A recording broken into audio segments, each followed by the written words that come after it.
तो गांव वाले ऐसे थे, सज्जन थे।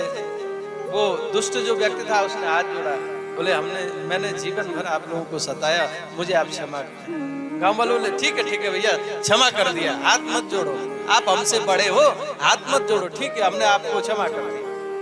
वो व्यक्ति बोला नहीं ऐसे नहीं मानूंगा। बोले फिर कैसे मानोगे? बोले मेरी एक अंतिम इच्छा है, जब मैं मर जाऊं ना तो मेरे मुख में लंबा सा खूंटा ठोक देना। अगर ऐसा कर दोगे तो फिर जो है क्या मैं मानूंगा कि आपने मुझे जो है माफ कर दिया।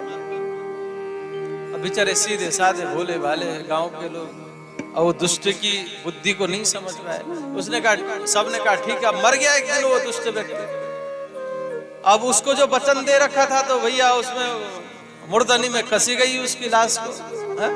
और इतना बड़ा लंबा वो मोटी सी लकड़ी लाए और उसमें मुख में ठोक दिया जो वचन दे रखा था। अब राम नाम सत्य सत्य बोलो गत्य लेके जा रहे थे, आगे पुलिस वाले बोले भैया ये क्या है? बोले हमारे गांव में एक दुष्ट बंदे थे, वो पधार गए, तो बोले ये लंबा सा क्या जा रहा है, खोलो इसको नीचे रखो। और जैसे नीचे रखा तो महाराज उसके मुख में वो लकड़ी ठूसी हुई। बोले तुम सब ने मिलकर किसको मारा है? तो सबको अंदर कर दिया। अब समझ में आई सीधे लोगों के, ये दुष्ट जीवन भर तो हमें परेशान करता रहा, मरने के बाद भी जेल में डाल गया यार। तो ऐसे ही दुर्योधन का स्वभाव, क्योंकि दुष्टता जीवन भर की ना, मरने वाला है, कब उसके प्राण पखेरे निकल जाए पता नहीं है, पर कहता है कि देखो हम 100 में से एक भी नहीं है, ये 5 में से एक भी नहीं मरा, कम से कम एक तो मरे। ये दुष्ट लोगों की पहचान है। अश्वत्थामा ने कहा ठीक है मित्र, मैं तुम्हारी इच्छा पूर्ति करूंगा। अब कह तो दिया, बड़ बोले बोल तो दिए, परंतु जिसके साथ में भगवान उसको भला कौन उसका बाल बाका कर सकता है।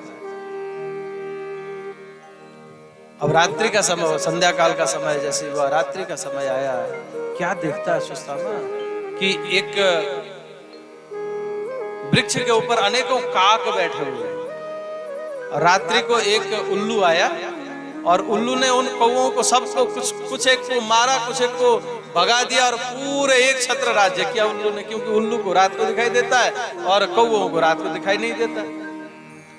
विचार किया, उलूक न्याय सिद्धांत के आधार पर अश्वत्थामा विचार करता है कि मैं भी ऐसा ही करूंगा, सोते हुए पांडवों के ऊपर हमला करूंगा।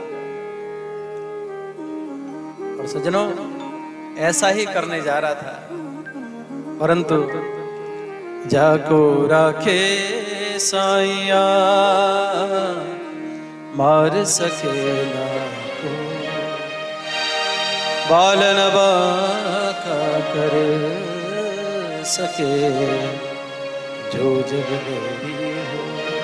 जिसको भगवान बचाना चाहे, मारने वाला कोई माई का लाल नहीं है सज्जनों। आज पांडवों से भगवान ने कहा देखो आज तुम्हें विजयश्री मिली है, इसलिए यहाँ पर रहना ठीक नहीं, चलो घूम के आते यमुना के किनारे। और पांडव पुत्रों से भी कहा, पांडव पुत्रों ने कहा नहीं हम मारे थके, हम तो सो जाते हैं। पांडव गए, इधर पांडव पुत्र सोए थे, अश्वत्थामा ने पांडव पुत्रों का ही वध करके लेकर के आया। यहाँ पर कथा का बड़ा सुंदर सिद्धांत है सज्जनों, जो हम माननीय जनों की बात अगर नहीं मानते हैं तो समझ लेना हमारे जीवन में बुरा समय प्रारंभ हो चुका है।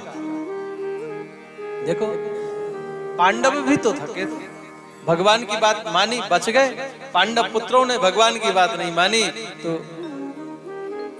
सामने परिणाम मरना पड़ा। इसलिए निवेदन करूंगा जो हमारे बड़े हैं हम उनकी बात माने, हम ज्यादा पढ़ाई का अभिमान न करें सज्जनों। मैंने कल भी कहा था कि देखो जो अनुभव से प्राप्त ज्ञान है ना वो किसी यूनिवर्सिटी से प्राप्त नहीं होता। हाँ। पिता के जो चेहरे पे झुर्रियां हैं सज्जनों, उन झुर्रियों से हमें बहुत कुछ बहुत ज्ञान मिलता है। अपने बुजुर्गों के पास बैठे तो सही, पर दुर्भाग्य है आज के समाज की सोच का, बुजुर्गों को नजरअंदाज कर देते हैं।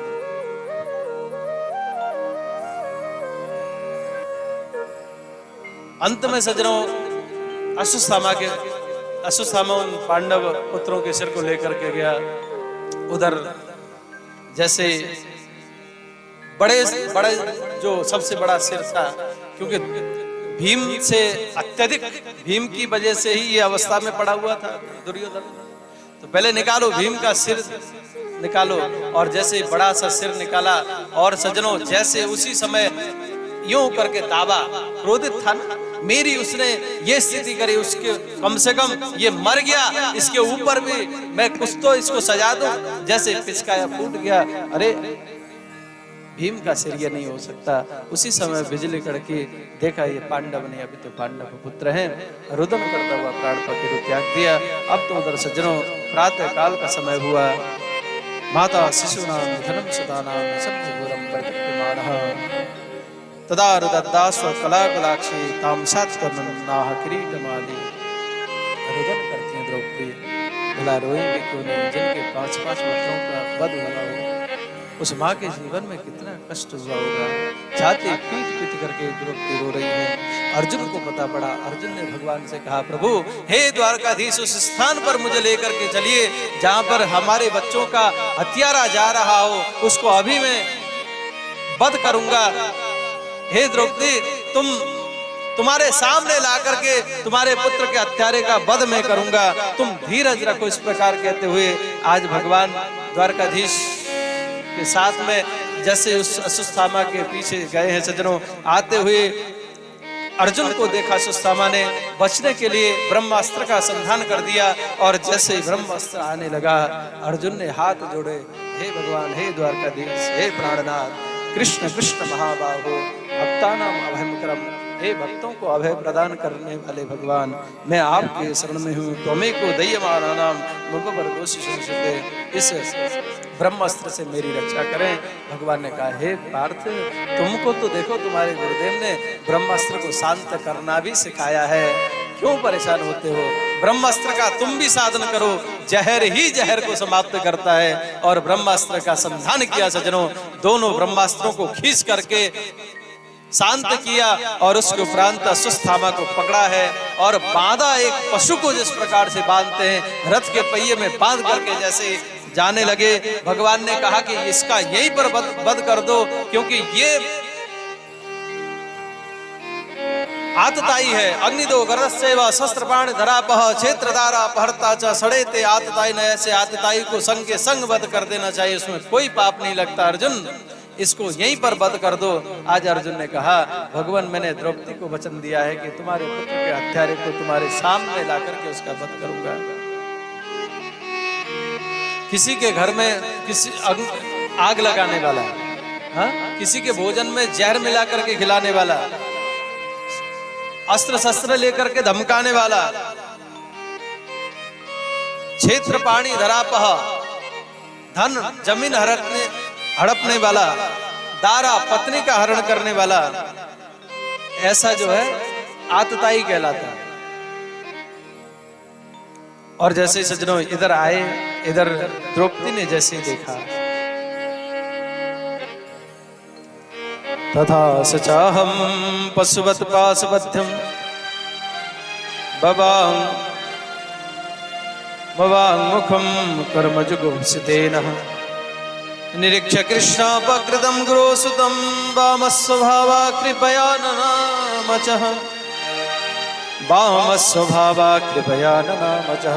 जब इस स्थिति में अश्वत्थामा को बधा हुआ द्रौपदी ने देखा, उसी समय द्रौपदी कह उठी, मुच्यता मुच्यता में ऐसा, इसको छोड़ दीजिए, इसको छोड़ दीजिए, बंधन से मुक्त करिए। सभी पांडव आश्चर्यचकित हो गए। अर्जुन ने देखा, देवी, तुम्हारे 5-5 बालकों का हत्यारा और तुम इसको छोड़ने की बात करती हो। उवाचा चासं तस्य बंधनानैनं सतिं मुच्यतां मुच्यतां मेषा ब्राह्मणो नितराम गुरुः।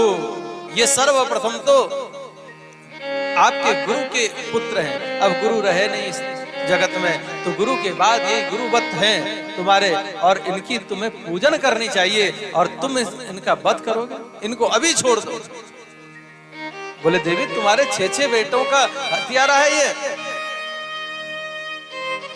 द्रौपदी कहती है, मैं जानती हूँ मेरे तो जीने के आसार सार आप लोग हो, परंतु इसकी माँ जो है ना, वो किसके सहारे जिएगी? उसके तो पति भी युद्ध में मारे गए, अब ये भी बचा हुआ है, ये भी मार दोगे आप तो गौतमी किस प्रकार से माँ रोदी दस्य जननी गौतमी पति देवता यथा हम मृत वर्षार्ता रोदिम्न सुमुखी मुहु। मैं इसलिए इसको छोड़ने की बात करती हूँ। मैं जानती हूँ कि पुत्र के मृत्यु की पीड़ा कितनी होती है, मैं जानती हूँ। इसको मारने से मेरे बेटे तो आएंगे नहीं, पर एक माँ, इसकी माँ भी तो उतना ही रोएगी जितना मैं रो रही हूँ। तो मैं ये गम इसकी माता को क्यों दूं? इसलिए इसको छोड़ दो। ध्यान देना सज्जनों। अब तो द्रौपदी कहती है छोड़ दो, युधिष्ठिर भी द्रौपदी के साथ होली बोले छोड़ दो। इधर कुछ कहते हैं मारो, कुछ कहते हैं छोड़ो, क्या करें? जब समझ में नहीं आया निर्णय तो भगवान के शरण में गए पांडवों ने कहा क्या करना चाहिए केशव, आप बताओ, आप जो कहोगे सो ही करेंगे। श्री कृष्ण भगवान के उठे ब्रह्म बंधुर न हंतव्यः आतताई बदारहणम मवैवो भयमाम्नातम परिपाह्यानुशासनम्। ब्राह्मण शारीरिक वध के योग्य नहीं होता है। बोलना होगा राधे राधे, राधे राधे। बोली वृंदावन बिहारी लाल की जय। और आतताई बदारहणा, आतताई को छोड़ना भी नहीं होता है। अब ध्यान दीजिएगा, ये ब्राह्मण भी आतताई भी है। अब मारो भी छोड़ो भी कैसे हो सकता है? मानो भगवान परीक्षा ले रहे हैं आज। समझ गए अर्जुन? भगवान ने कहा था ना, वपनम द्रविणम दानम स्थान निर्यापणम यथा तथा ऐसा ही ब्रह्म बंधो नान बधो नान्य स्थितैः कहा। सम्मानीय व्यक्ति को भरे समाज में अपमान कर दिया जाए तो वो मृत्यु से बढ़कर के मृत्यु है सज्जन। मृत्यु में तो कितना कष्ट होता हो। अब संत जन कहते हैं 10,000 बिच्छू एक साथ दंशन जब करते हैं, जितना दर्द होता है बोले उतना ही दर्द इस शरीर से प्राण को निकलते समय होता है। तो एक बार ही होगा, पर जो अपमान है ना, जो बेइज्जती की है, उसको तो सोच सोच करके जितनी बार वो याद करेगा उतनी बार मरेगा। इसलिए अपमानित कर दिया सज्जनों, भरे समाज में धक्के मार करके भगा दिया अश्वत्थामा को। अश्वत्थामा को सोचना चाहिए था कि पांडवों की बड़ी कृपा रही, हमें छोड़ दिया, परंतु विचार किया कि पांडवों को निर्वंश कर दूंगा। उत्तरा के गर्भ में एक बालक था, संतान बीजम कुरु पांडवानम, कुरु पांडव वंश को चलाने वाला उत्तरा का जो गर्भस्थ शिशु को लक्ष्य बना करके आज ब्रह्मास्त्र छोड़ दिया अश्वत्थामा ने सज्जनों। भगवती उत्तरा भगवान के समीप में गई। पाई पाई महायोगिन देव देव जगत, पाई पाई महायोगिन देव देव जगत पदे नान्यम तद्भयम पश्येत् यत्र मित्र मृत्यु परस्परम। ये ब्रह्मास्त्र जला करके मुझे राख कर देगा भगवान, इसका मुझे भय नहीं है, परंतु मैं चाहती हूँ कि मेरे जो गर्भस्थ शिशु है संतान बीजम कुरु पांडवानाम, ये बालक मर गया यदि इस ब्रह्मास्त्र से, तो फिर ये पूरा वंश ही निर्वंश हो जाए, निर्मूल हो जाएगा, इसको कोई वंश को बढ़ाने वाला नहीं होगा। तो इसलिए मेरी रक्षा हो चाहे न हो प्रभु, आप जो है मेरे गर्भस्थ शिशु की रक्षा करें। इस प्रकार से भगवान के शरण में गई, भगवान ने रक्षा किया। कुंती मैया ने स्तुति की, भीष्म पितामह ने स्तुति की।